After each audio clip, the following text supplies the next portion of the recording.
Welcome to another edition of the Basketball Teacher Podcast.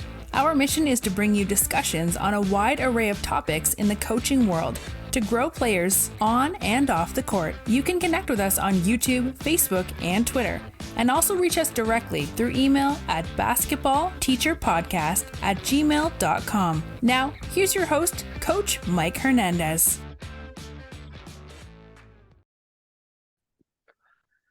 Welcome back, everyone. Thank you guys so much for joining us here for another episode. Wherever in the world you're listening to us from, whatever platform you guys are listening to us on, as always, thank you guys so much for the support, the kind messages, the emails, the questions, especially that you've sent the show's way. You've sent some really good questions about show topics and things that you want to hear. So really, really appreciate you sending that and keep that coming.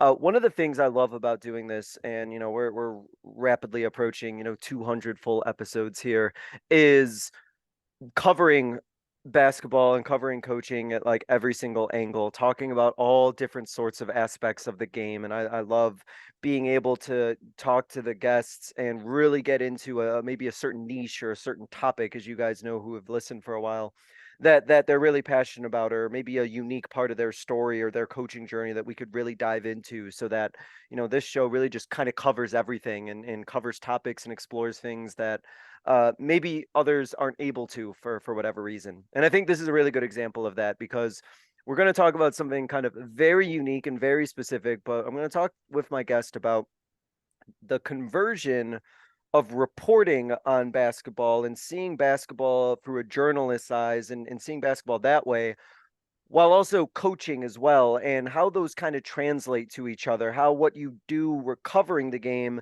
can then be turned into what you do when you're an actual coach of the game. Because my guest has had the pleasure of being able to do both, and so I'm definitely excited to kind of pick his brain and talk about what he's seen in his time reporting, how that's translated into his coaching, talk a little bit about his coaching journey and what he's got going on with that, talk a little bit about his experience about reporting, and kind of blend those worlds together. So I'm super excited to get into this really unique and really fascinating topic with my guest, who, of course, he is a basketball journalist in the New England area. Of course, he is a basketball coach as well. Very happy to be joined by Coach Owen Carlson today. Coach, appreciate you being able to spend some time talking to us today. How are things going? It's going all right. Thank you so much for having me. I'm happy to be here. Awesome. Coach, let's start. I usually ask coaches about their coaching journey and their basketball journey, but of course you have two kind of unique journeys, where you have the journalism journey, so to speak, and then of course your coaching journey as well. So let me start by asking you about what began your interest in the journalism side of thing, and how did you get going with that? And then also, how did you get involved in the actual coaching side as well? Yeah, so I mean, we'll just start at the very beginning. I grew up at the Taft School campus, where my dad coached basketball.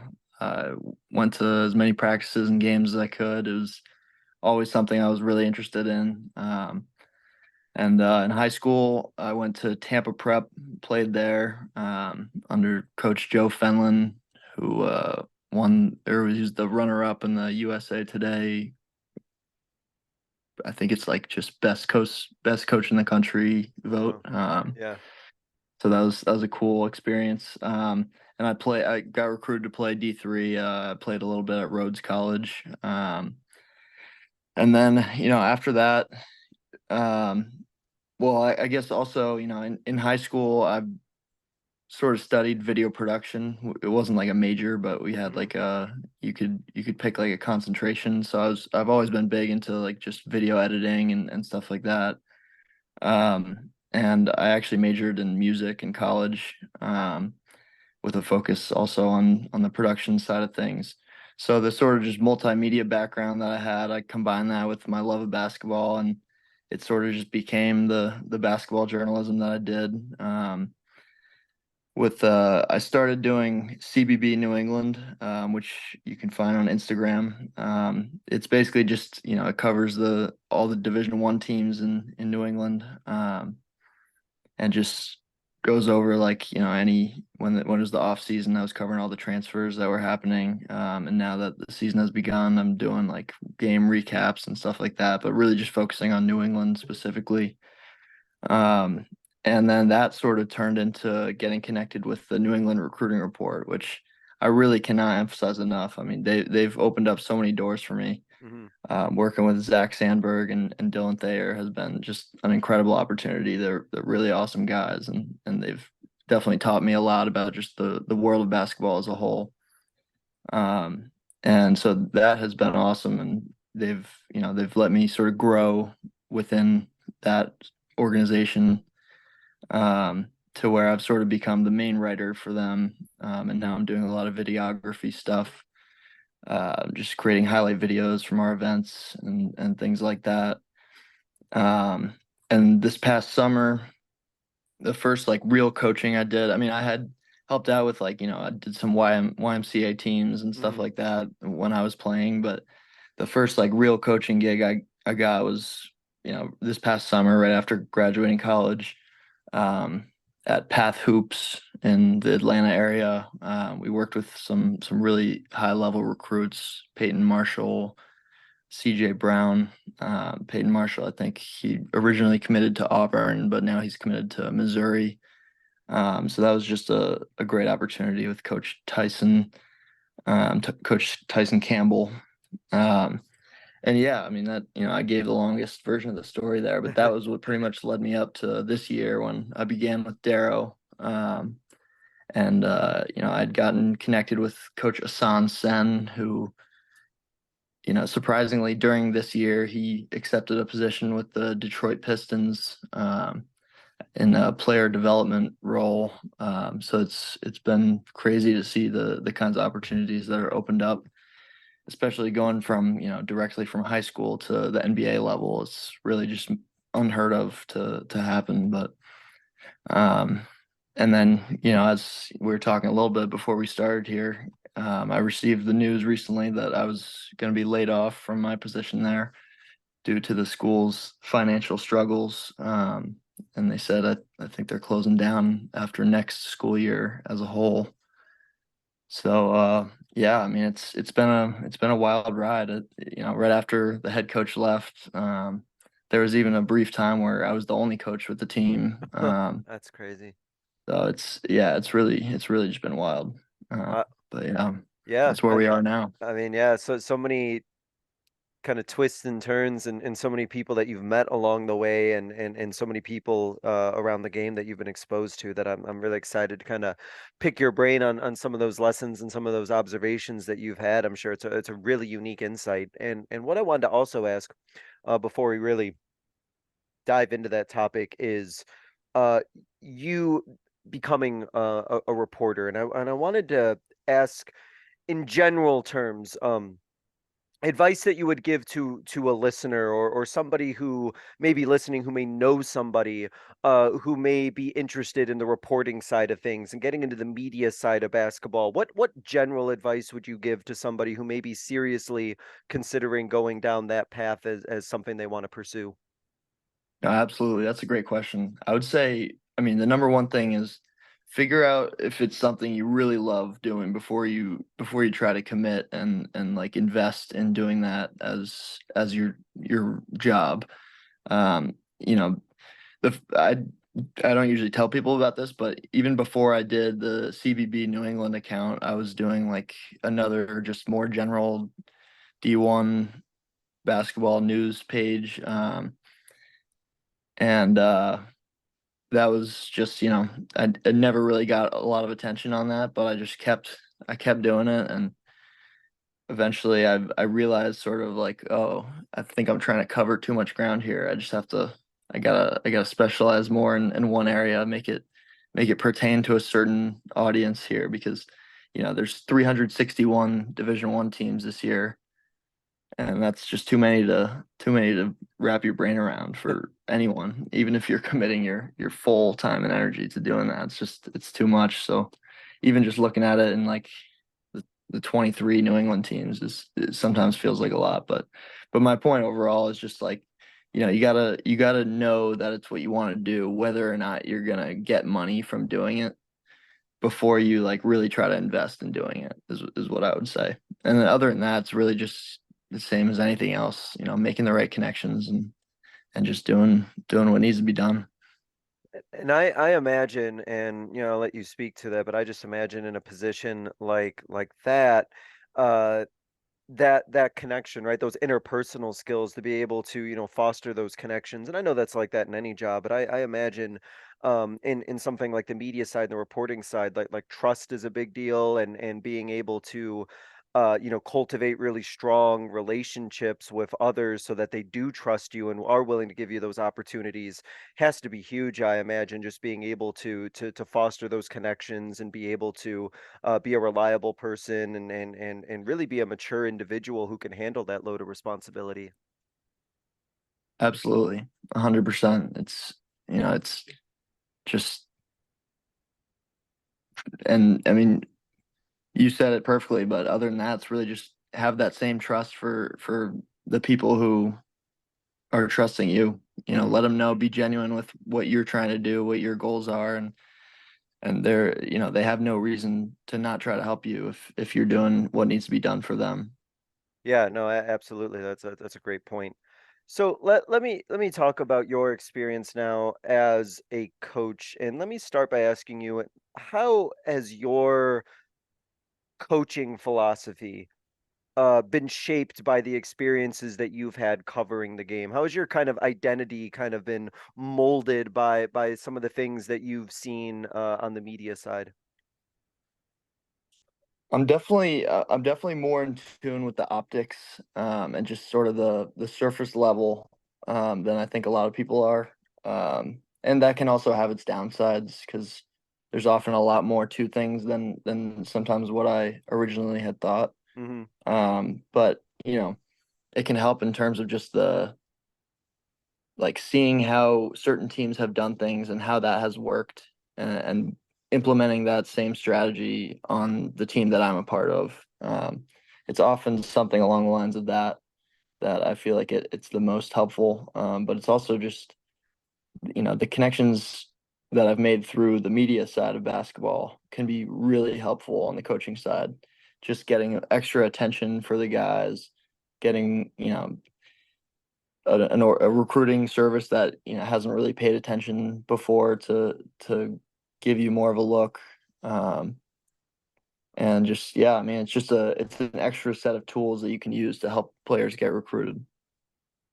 And so for you then, like what you probably can definitely bring to the table that a lot of coaches, even myself, I know I certainly couldn't, is that you come into this kind of knowing what coaches are looking for, right? You can work with a guy, you could work with a player and coach them and be able to know, like, hey, if you're able to do this, if you're able to be on this skill set or have this sort of ability on the court, scouts or recruits are going to be like wanting to see that from you. Absolutely, 100%. And helping guys, off the court, whether it's like learning how to use their social media in a way that's going to help their recruitment, especially on, you know, X or Twitter or whatever we're calling it. That's hugely important. And I think, I see a lot of other teams with, even with, high level talent, just not putting in the work that needs to be done on the internet, because it's hard to get the word out about your team when, there's a gazillion other coaches trying to say that their team is the best team.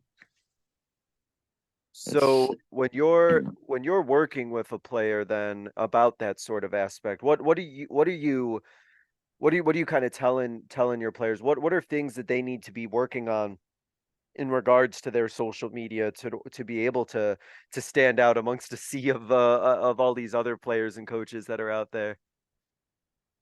yeah, I mean, obviously the first thing is always what's on the court. As long as they're working their butt off and everything, then we get to working on the off the court stuff. But um, you know, setting up your personal Twitter account or personal X account in a way that's gonna make you look like a desirable recruit, is hugely important. And that's, as much as that's putting out the basketball stuff, the accomplishments that you've had, your stats from a game, if your coach tweets it, it's also making sure you're not posting stuff that's gonna give you a negative look from a coach that's interested in you, and whatever that may be. And that goes for all social media platforms. So that's one thing I'd say is majorly important. Is just making sure that, you know, go through your own social media as if you were a college coach looking for a player. Is it what you think they would want to see? Because a lot of times, unless there's some involvement from the coaches, it's not the case. And I imagine for a lot of players, and I know I've talked to some other guests about that, and I'll let you speak on this as well. For a lot of these players, the idea of having a social media profile that's like a professional one is probably something that a lot of them like aren't really like that used to or don't really have any experience how to have like a professional, like a very adult like social media account. Oh yeah, it's definitely true. It's a new thing for a lot of these guys. There were a couple of guys on the Dare team who either just didn't have an account at all or had one that they just had no experience with using or just didn't really use at all. And just, giving them that little bit of just, these are the types of things you should retweet and these, just whatever it is going to be helpful for the guys to know how to use that. And so you also mentioned obviously the on the court part is obviously has to come first. And so now that you're really working with players firsthand, are there certain skills or certain things that when you're either training with players or coaching players, whether it's team or individually, that you think are really important things to make sure that you're emphasizing or working on, because like, all right, these are the things that are going to separate one player from like maybe everybody else that's out there.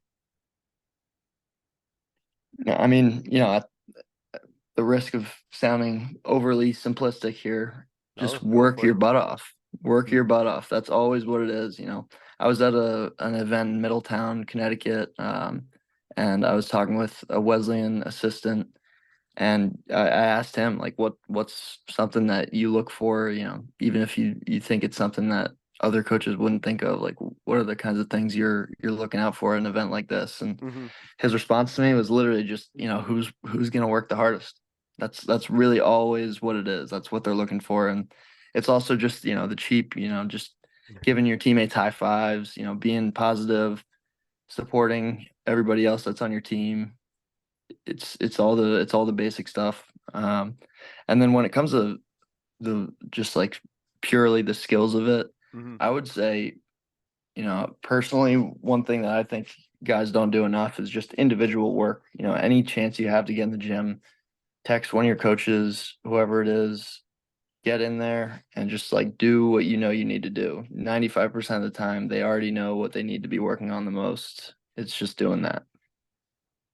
And getting those reps up, and just getting that repetition. I mean, I think it's just one of those things where we as coaches, I think can also really make sure that we're being available for our players. I think that's one of the emphasis I know that me and other coaches, on the staff that I'm on have really worked on is just that availability, right? Making sure that our players know that, we're there in the morning or we're there after practice for them to get work in. And it's crazy just that little bit of time that they may spend before or after practice. It pays such huge dividends that I imagine for those players that are just trying to separate themselves just a little bit, just that extra 20, 30, 40 minutes, an hour that they can put in a gym that maybe others won't, like, has huge gains in the long run.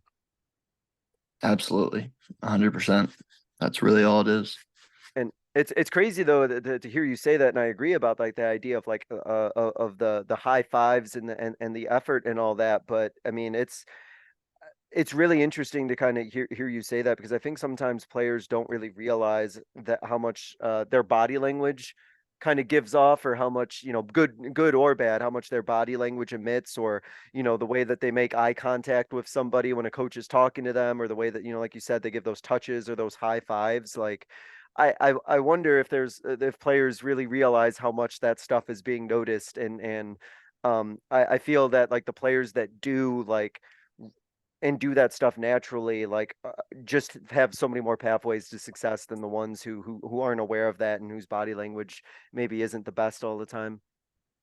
No, that's definitely true. 100%. And I think a lot of times guys aren't even aware of the way they come across.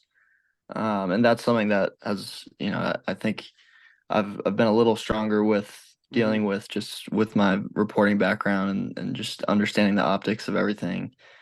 I try to be just very in tune with how the guys are presenting themselves on the floor and off the floor, and just making sure that we're always looking the way we should. We're always presenting ourselves the way that is going to be the most helpful. Yeah, I've talked to a guest who talked about how, when they're recruiting players, they're recruiting them from, the second they walk on the court to the second they leave, and everything that they do in between. And I think it makes sense too. And again, you can definitely speak on this because there's so much film on a player that probably these coaches have already seen, and or these recruiters are already aware of. And so to see them in person, obviously they're gonna hope to see the things that they see on film, but just to like see all those intangible things in person to see what a player's doing, I think are the things that can really pop out to a coach right away. Definitely, you're definitely right. So you have a lot of experience and a lot of exposure with these high level players, recruits, high level talent. That, as you talked about, players that are going to go playing collegiately at a high level. And I wanted to ask you in a general sense. I know you mentioned how how hard they work, but what do you see with those really high level, high skilled players that they kind of all have in common with each other? And what do you think we as coaches can make sure that we're doing to make sure that we're pushing and training our players to and holding them to the highest levels they can, so that those players can reach their highest potential? Yeah, no, that's definitely a good question. I mean, there's a few things that you always have to keep in mind with the guys who are like you can tell are college Mhm. level guys. Um, number one is just make sure you're not going to have any issues off the court. And that I put that in just one, but that can be in a lot of different ways. It's making sure their grades are good, making sure they're staying out of trouble, you know, and even in the classes, it's, their grades, if they're good, that is huge. But if their teachers are supportive of them and enjoy having them in their classes, that's also just huge. It makes them a lot more marketable to the next level because when you're playing in college, you're still going to a school, which is something that is hard to keep in mind with how much basketball we think about in the whole process. But and outside of that, I mean, it's just making sure their head's in the right place, making sure they're not going to events that aren't going to be helpful, that are just cash grabs or not really just going to be anything that's beneficial for them. And then conversely, making sure they're at anything that will help their recruitment and just trying to get them as much exposure as possible. Um, that's really all it is. And with that, as a follow up to that, how can a coach who maybe isn't that tuned in with these sort of events, and let's say they have a player who's looking to really go to some events and get some exposure, how can a listener who may not be aware of this like be able to know, like, oh, this is an event that's worthwhile versus an event as you described as like a cash grab? It's hard. It is a difficult task to try to sort out which is which. I would say the number one thing is, there's got to be someone, someone in your community at your school who's an old head in the game and just knows like who's who, like what's just something that has popped up recently that probably isn't going to stay. You know, the organizations that run events that last, that have been doing it for a while, those are the ones that more often than not you should be leaning towards. And the ones that have just popped up are often nothing, are often not going to be helpful for your your career, and they often just won't attract coaches to the events. And I imagine that there has to be, tons of events popping up all the time, and things that are just coming and going all the time, that it's hard to keep up with. So like you said, like those ones that have been around year after year are probably the safe bets. Absolutely, for sure. Um Now, when you're coaching, you've also had the privilege of being around and seeing a lot of coaches as well, and seeing some of the things that these really good coaches do. And what I wanted to ask you is about have you taken from the coaches that you've been around and seen coach? What have you taken from their coaching style or the way that they conduct their business that you try to emulate and take into what you do as a coach? Yeah, I mean, it's definitely an interesting question. I've seen a lot of different strategies. I've definitely had the privilege of working with some really high level coaches. Asan is probably the most notable since he's in the NBA now. And yeah, I'm really grateful I had the opportunity to work with him. He definitely came out at the just at the whole thing with the mentality of sort of like he was an older brother kind of thing Hmm. to the players, and that was different from how Antonio Anderson, who came in to replace him after he left, he was more of like I'm not here to be your brother or anything like that. Um, and it was more of a I'm just gonna push you to do what you're supposed to be doing. And you know, there's a ton of different strategies that they've used, but each can work in their own way. And it's kind of just one of those that you have to see it and just feel it out and make the call if that's how you would do it or if you would do it differently if when you're in that position. And but it's definitely crazy to see the variation and strategies that can be used by different Hmm. coaches for sure. Is there a type of style out of those two that you think lends better to how your personality or coaching style is? I ask that because I know that like big brother type thing that is difficult for me. I think I would have to really have to work to have that be my personality because that's just I don't think naturally how I am personality wise. So I'm curious if one of those two is you think kind of more fits like how you are as a coach personality wise. Well, I mean, fits with me, I guess. I mean, it definitely really felt like I clicked really well with Hassan when I Hmm. was working with him. I mean, he brought me in and he was texting me, come work with me, and everything. So I was sort of right off the bat, we had that connection. But I mean, both strategies I would say equally effective. They'll have different responses from the players and different outcomes, but it from what I saw, they were pretty equally effective in terms of just what it brought out of the players on the floor at the time. Hmm. But yeah, I mean, I would say for me, I guess I felt like I clicked a little bit better with Hassan, but it was really an honor to work with both of Oh, those guys. I mean, Antonio Anderson played with Derrick Rose at Memphis and went to the Final Four, and he even played in the NBA for a little bit with Kevin Durant, Russell Westbrook at OKC, and played a lot of played professionally a lot in Germany. And Egypt and a couple other places. But yeah, and Asan, I mean, he's an NBA coach now, but he also played at Virginia for 4 years under Tony Bennett. And so yeah, it's been incredible to be in the same conversation as some of these guys. And I just imagine, when you're exposed to people who've either played, coached, or just been around, so much the game as the individuals you just meant, like the stories or the lessons that even they've learned from them that they in turn kind of pass down to you, like I that just sounds like invaluable. Like I don't think you can put a dollar amount, I'm sure, on some of the things that they're able to impart on you or the stories and the things that they've experienced. 100%. And I'm butchering a lot of stuff that they've taught me, but yeah, I mean a lot of it's just what I'm absorbing from everything that I'm around, and I'm still getting the hang of everything myself for sure. Yeah, no, that's awesome. That's incredible. Let me ask you about the, in your experience, covering the game of basketball and seeing the way that the game is played. This is a question that just kind of popped out in my mind since you've been around, seeing so much basketball.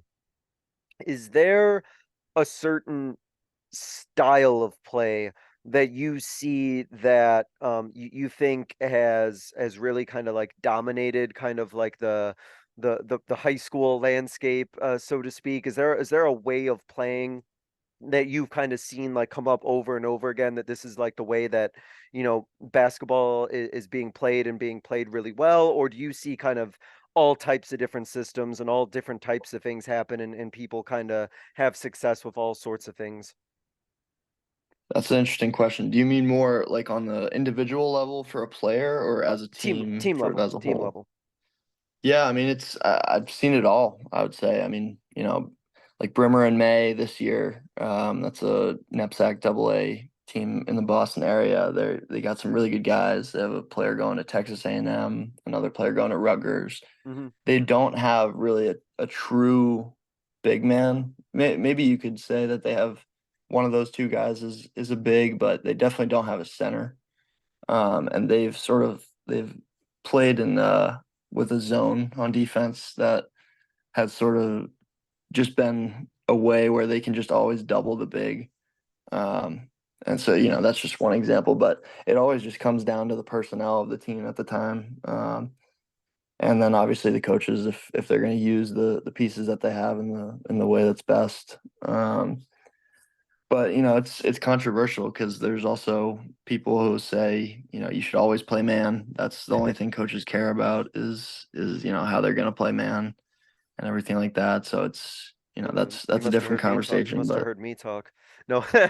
yeah, No, no, yeah. it's yeah. I mean, it can be argued for sure. So seeing all of that, is there something that you think clicks with you? Is there a style of play that as you're kind of into this coaching world now, that you think fits what your philosophy is and what you like to do now as a coach? Oh man, that's tough. Honestly, at this point, I'm still just absorbing everything. I don't really have anything that's like my system kind of thing. I'm really just hoping that I'll keep sort of taking pieces of what I'm able to see and create something out of what I'm able to to gather. So then let me ask, what types of systems then did you play in when you were playing? What were you kind of in? Was it a rigid system, more open? What were you in when you were playing? When I played, it was, I guess, more open. Yeah. We sort of, it was a lot of transition, so we didn't have to get into plays too often. But I played with so many different teams that I Yeah. really got a dose of You everything. got everything, huh? So Yeah, yeah, that's cool. awesome though. I mean, to be able to, draw even on those experiences, right? Of kind of knowing what it's like to play in different systems, I imagine has to be really helpful, because you can even just draw back on those experiences, what it's like maybe to be in a more rigid, more, set style versus more, like you said, transition or more open. It's stuff that you can refer back to for sure. No, definitely, yeah, 100%. So then let me ask, because you did ask me to clarify, on an individual level, are there things that you see on an individual level that like you see players and you're like, oh, like this player, like, all of these players that I see performing at a really high level, like they all are they all like really good at, multiple things? Are they good at, maybe one or two things and that's good enough to be seen? Like how many different uh types of skills, for a lack of a better term, would you say that like an individual player needs to be possessing right now in order to like really be playing at a high collegiate level? No, that's a tough one. I would say the number one thing Hmm. is just pure athleticism. Like that's Jump the, out of the the gym. easiest way to weed people out is just, Really? if Okay. if somebody's not a high level athlete, they're not going to be able to contribute to a college program. And even, we're getting even down to D3 now, where it's like only like the top level guys are getting roster Hmm. spot offers from D3 schools, and it feels like it's becoming harder and harder. The guys that I'm seeing now going to D3 schools are the same level of the guys that I remember seeing just a decade ago, who would be getting Division 1, Division 2 offers. So it's tough, but I would say, yeah, athleticism is is the biggest thing that can just rule you out right off the bat. Yeah, I remember I was watching, this must have been a couple years ago even. I was watching a JUCO game, and I was just blown away by the level of talent there, even at the at the JUCO level. And I was talking to the coach after, and they talked about how half of these guys like could easily be at a D2 or D3 level, but maybe had various other situations that kept them from being able to go to that level, or as academic or otherwise. But I mean, college ball is college ball, NAIA, JUCO, D3, D2, whatever the case may be. I just think it's incredible, just the amount of skill that's there, even like you said, compared to what it was even 15, 20 years ago. 100%. Yeah. 100%. Yeah. We just saw the D3 player of the year from Middlebury College transfer to Sacred Heart in Connecticut. He's playing D1 now, and he's really successful already as a grad transfer. So it's stuff that we won't be able to see that more in the Yeah. future. Yeah, no, no, for sure. They're 4 years in D3. In your But experience, yeah. as a reporter, have you had a lot of experience covering or being able to look at practices at all? Uh, Sorry, could you repeat that one more Oh time? yeah, of course. Have you had the opportunity to look at like practices or open gyms or things of that nature in your experience being able to be a reporter? Yeah, yeah. I mean, I've been a part of them as well. So let me ask you about what you notice in those. What do you notice when looking at, practices of these successful programs and being able to see what these coaches are doing? How are their practices? What does their practice structure look like, and how are they run? I mean, it's tough, if you're not showing that you'll be able to contribute when it comes time for the games, there's really not a lot of sympathy that's going to be shown. I mean, it's a brutal scene. But that if you're not cut out for it, then you're not cut out for it, and that's really how it goes. I mean, there's really no other way to describe it. It's you gotta do what needs to be done. If you can't show that you can do stuff that other guys can't, and if you can't keep up with other guys, then you will get cut. And at least in the prep basketball world, oftentimes there just won't be a spot for you at the school anymore. And Um, and I imagine, just with your experience seeing all this, how, it must be a cutthroat business out there, especially that prep basketball world. Oh, 100%. Definitely. It's definitely tough. What do you take from, you've been able to obviously see these open gyms, you've been able to see these practices, you've been able to see these coaches in non-game situations kind of running their program and doing their thing in these type of settings. What do you think that you might be able to kind of take from maybe what you've seen in practices or open gyms that you might feel like you want to incorporate in the work that you do with your players in like a practice situation? Yeah, I mean that's what I'm trying to do. Yeah. That's there's lots of different ways that I do that, but as an assistant coach right now, there's not too much that I can really implement on my own. But whenever it comes to making suggestions and adding my input, there's definitely some added perspective that I have from the reporting that can be helpful in that, and just building the program as a whole, making making the Darrow basketball program into something that was recognized as being among Brewster and South Kent and some of these other powerhouse names was a lot of what I feel like I did when I was at Darrow. And that was almost 100% using my knowledge from the reporting side of things, from the media side of things, just because I've seen every different school's version of their open gym schedule Hmm. and what their practice videos are looking like, and just the social media side of things is huge, and that's what I've been able to really tap into on the reporting side of things. And when you're talking about some of the things you could see like from their practices, what are you noticing, or did you notice that these practices, is it a lot of competition based, skill based, a lot of like up and down? What sort of things do you kind of see, or have you seen in those practices that you're kind of like, okay, I know that for our program to get to this level, our practices, need to look like, X, Y, and Z, or have those elements in it? I mean, it really just needs to be serious. Every coach is going to have their own style. They just need to implement that style in the best way. And if it's effective, then it works. And if it's not, then it doesn't. But I mean, other than that, I see a lot of skill work. There's just a Yeah, lot of just individual skills that are being practiced, and then other than that, it's really just game situations, like up and down with a lot of stops and going over why we need to do something a different way. Um, really like but game like type stuff that they're doing then. yeah, but just a lot of stops, and you'll. I remember, this isn't high school, this is the college level, but Hmm. we got to see one of UMass's practices, and it was really like it couldn't go 5 seconds without one of the coaches saying stop. And this is you're supposed to be here, and you're supposed to do this, and so it's yeah. I mean, that's one thing that I've seen at a lot of the high level preps as well.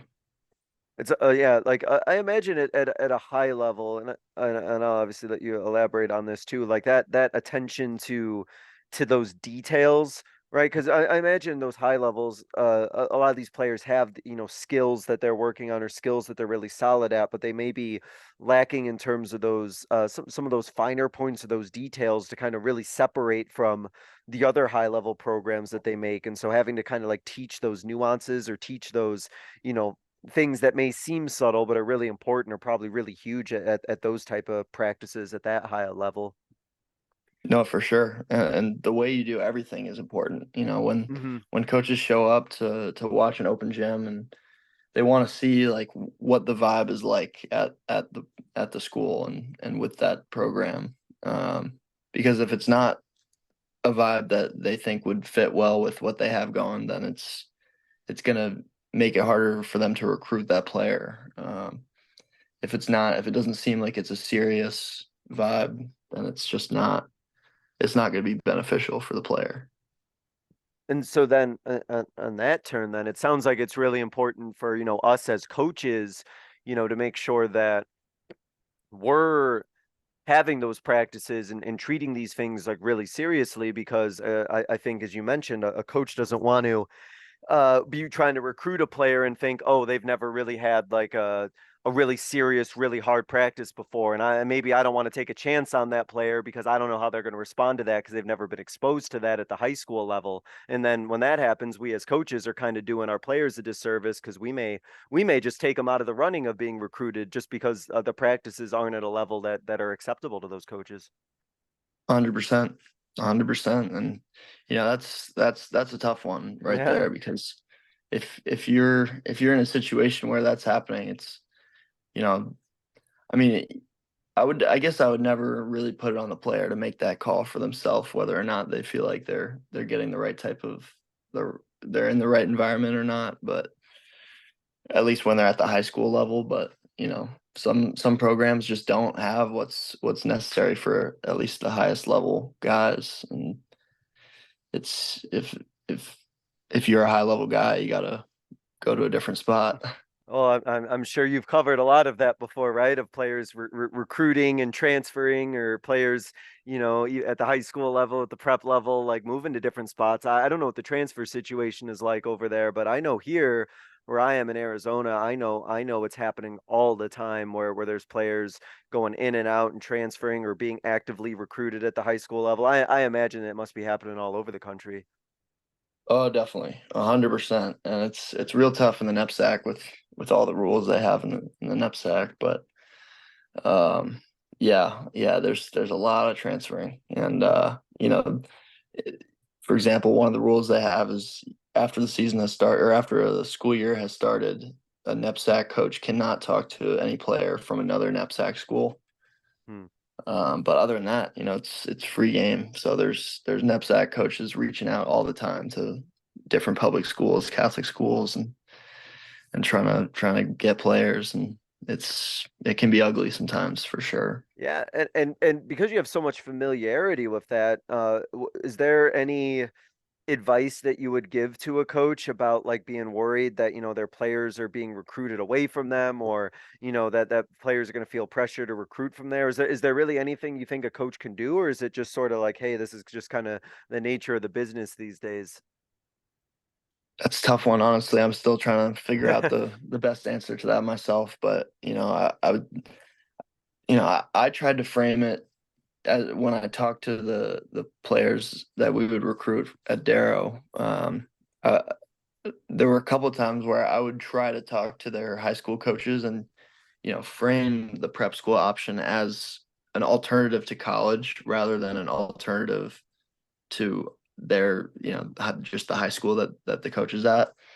Mhm. But it's in my experience at least, that did not seem to be successful. So it's uh it's really just the way it is, I guess, at this point, because when every team that you're competing with is doing it one way and it's working for them, it's tough to not do it that same way.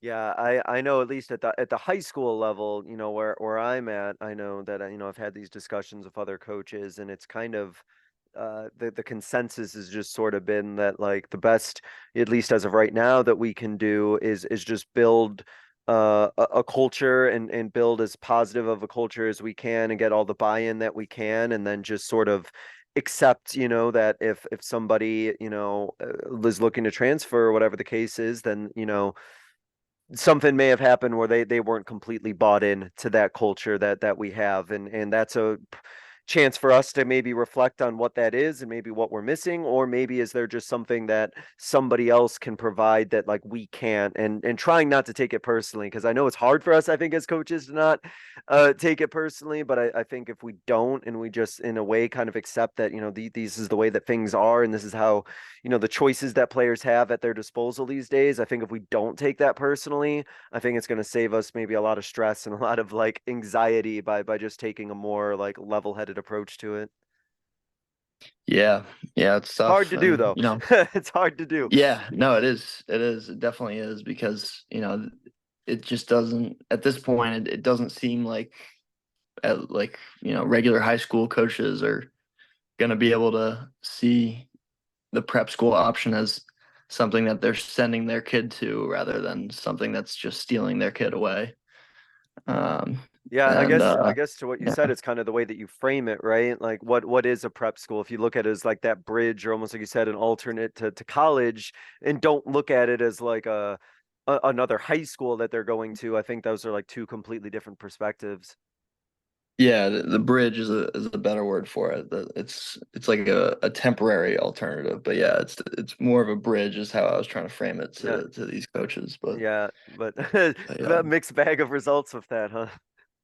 no, yeah, definitely. A lot of just no responses, but Yeah, yeah. No, no, yeah. I can imagine. I can imagine that's really tough. So, just a couple more questions here before we hit our concluding segment. A couple things I just kind of wanted to pick your brain about, and by being around as many programs as you've been, and seeing not just the team or individuals, but seeing the program as a whole. I know that we talk a lot as coaches about things like culture, and that's a big term that we use about teams that have a strong culture. Heck, I used the word culture like 2 minutes ago in one of my answers. So I wanted to ask you about, uh, are you able to tell when you're looking at a team and looking at a program, and covering them?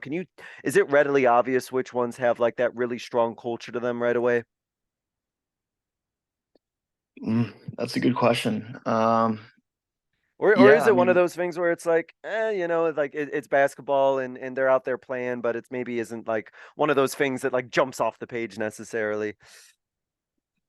there can definitely be a program where you walk in and you are like, yeah, this is serious. This is like Hmm. this. These are real recruits right here. But there's also there can be times where there's just one really good player on a team, and they can pop out and make a name for themselves. But But yeah, I mean, I guess I would just go back to what I said before about just the seriousness of it. If it feels like everybody there is 100% invested and like this is what they're in the place that they're in to be doing, um, that can be beneficial and just telling that it's a real program. And I think going back to the point that we just talked about like, transfers and everything like that, if you have like that one player, right, who's, work ethic and everything and the way that they take the game is at one level that's like completely separate from the rest of the team, it's almost like, yeah, that player probably is going to get snapped up by somebody else because what they need like just isn't being provided for them in, whatever that current environment may be. Yeah, no, it's definitely true, and it's almost like high school is kind of mirroring what's going on in college right now Is it? because you see guys that are successful at the low major or mid major level, and they're just always going to enter the transfer portal at this point. So I don't know if that has any impact or Uh, any like if it's causing any inspiration for what's going on in high school now too, but it definitely just seems like there's a lot more movement with players, and it's tough because I like to see players have more agency in their own careers, but at the same time it just takes away the story element of it, of just sticking it out with the team and going through it when it's tough, but then leading them to something better. And it's definitely tough to see less of that, but it is nice to see players just be able to make a move that's going to help their own career. Yeah, and kind of like as we talked about, a little bit earlier, like if everybody else is, making the move that personally benefits them, it's kind of hard, I think, to be the player who's kind of trying to stick it out when you see everybody else kind of doing what's best for them. That's a hard Totally. thing to do, right? 100%. Yeah. Yeah. And now too, I imagine like, I didn't even really think about this until just now. We talked about everything about, the transfer portal and everything like that. I feel as if from what I've read and what I've seen that it's also just so difficult for high school players in general just to get noticed because coaches are looking at, the transfer pool first, and that I think it's even harder now than it's maybe has ever been for a high school player to even stand out um before the whole transfer pool really took off. Yeah, no, 100%. It's tough, and a lot of mixed opinions about what's going on for sure. Yeah, and I imagine I imagine it's kept you very busy in terms of reporting, trying to keep up with everything that's happening. I'm sure there's just stuff happening. I'm sure there was stuff happening seemingly like every half hour, every 5 minutes, so to speak. Yeah, it was so crazy. I mean, I remember just, checking in on verbal commits to see what the latest updates were. And then I started to realize like, oh, I just heard about these like three other things that they didn't even say yet. So maybe I should start being the one to put out the word here. So Yeah. yeah, I mean it's definitely kept me busy, and it's been kind of a fun little hobby to keep track of. Yeah. But Yeah, there's yeah. just so much out there in terms of decisions, right? For players to make, and I just, I just can't imagine what it must be like to be recruited in this day and age with so much out there and so many things just happening and social media and all that. And that I think like, just kind of going back to a point that I mentioned earlier is like a coach to really be somebody who's like a trusted support system for that player, because man, the amount of information that these players are getting exposed to and the amount of stuff that's coming their way, I mean, it would be overwhelming for me, let alone, a 15, 16, 17-year-old player having to, field all of this stuff happening right now. So having that coach there in their corner, I think is more important maybe now than ever.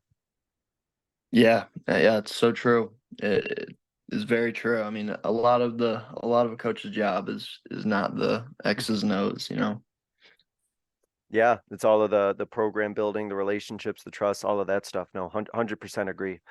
Coach, this has been great. There's a couple of questions that I ask every guest to wrap up, so I'm going to go ahead and ask these ones to you right now, starting with thinking back. Okay, so this could either be your coaching career, or if you want, you can use your reporting career. Either one is fine. So I'll just say, thinking back to your career, what is a specific moment or a specific experience that you have gone through in your career that you think others listening would be able to learn from? Yeah, no, that's a good question. I would say, you know, during the period of time after Coach Hassan had left, Darrow, and then when when the associate coach was sort of just taking a break, that was when I was sort of the only coach there, and I was running practice, and I remember the kids had just sort of shown up and had an attitude of just like, oh, it's only Coach O, so we don't really need to bring our all today. And I sort of responded to that by being like, okay, I'll show them like that I can bring the same heat as the other coaches. And I remember that was just, not the way I should have approached that. So I don't know if I'm not sure what other people can learn from there, but that was one thing that I learned from that was just, you shouldn't change who you are to fill a different role. You can always, if you're whatever brings you to being in a new role, you can still bring the same person that you are to that position. Well, it's kind of like you got that position because of who you are. And then, not to try and like change up who you are once you get the position, or think that they were hiring you to like be somebody else. Like what you did to get that position was like what they were looking for. So like kind of like staying true to yourself, sort of thing. Yeah.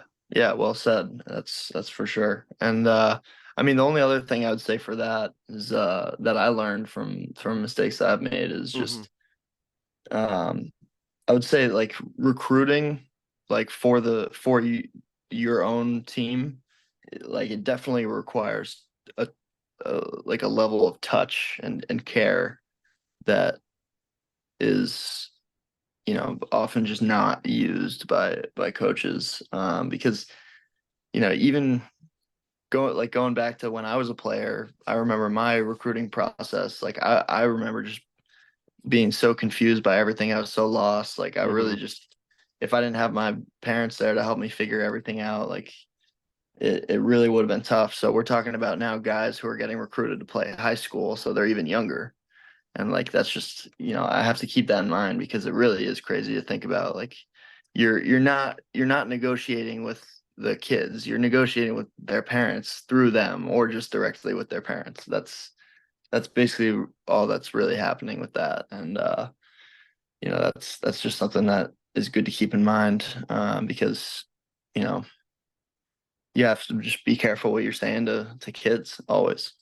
Yeah, it's yeah, no, like I said, I think that to be recruited and in this day and age, and to be recruiting also, like it's just such a different world. I can't even imagine what it will even look like, 5 minutes, 5 minutes from now, 5 months from now, 5 years from now, because even how it looked a couple years ago is completely different than now. So I think we all, as coaches definitely owe it to like stay on top of everything that's happening, and helping our players, either guide them through the process or find people who know what the process looks like now, because I think information about recruiting and everything can get pretty out of date pretty quick these days. For sure. 100%. Awesome. Coach, to wrap up, I give every guest kind of what I call a 60-second soapbox, but I'm not going to time you, so don't worry about going over anything like that. But it's a final platform for you to kind of get out like a final idea, a final message, a closing thought, just something that you want to leave the listeners with. You are welcome to take it in any direction that you wish. So I'm just going to kind of open up the floor to you, Coach, and I'm going to let you just take it from here. Thanks. Yeah. I mean, I touched on it a little bit, but the biggest thing I would say that I hope people keep in mind is just that these are kids. They're not even college age. And, if we can try to think back to when we were college age, we know that we weren't even really adults at that point. So it's just, it's something you got to keep in mind because they're kids at the end of the day. That doesn't mean you can't push them, and that doesn't mean you shouldn't try to help them reach their full potential, but it's just something you got to keep in mind. It's just you got to approach everything you do with care and an extra level of thought, and you just got to be careful. That's really all it is. And other than that, I mean, I would just say the most important thing that I've found is just building relationships and just being there for the people that need you to do whatever you need to do. I think it's hard sometimes to remember that they're kids, right? I think sometimes I sometimes think of myself as almost like coaching adults sometimes when I'm out there, but then sometimes they'll do something and I'm like, oh, you're only 15 years old. They have that like moment or something. You're like, oh, you just acted like a 15-year-old right there. Oh, because you are 15. Yes. So That's literally exactly the thought that I've had. yeah, it's so crazy. I'm sure you've seen this too, where like you see the glimpses, right, of them as adults in the way that they act, the way that they carry themselves, and the next moment it's like, oh, like you're a 16-year-old. Okay. Like, yeah, I Yep. see it now. I remember that. So no, that's great. And I'm glad that you brought that up. Coach Carlson, I really want to thank you for coming on here, spending some time talking about, your coaching experience, your reporting experience, the things that you've seen and your unique perspective that you have, having seen the game in such a different level than a lot of us have, and also about how that also translates into the great stuff that you're doing as a coach. So I wish you the best of luck in both avenues as you continue your coaching journey, as your reporting journey takes whatever direction it may go into in the future. So best of luck with everything, coach, and hope everything just continues to go well with you.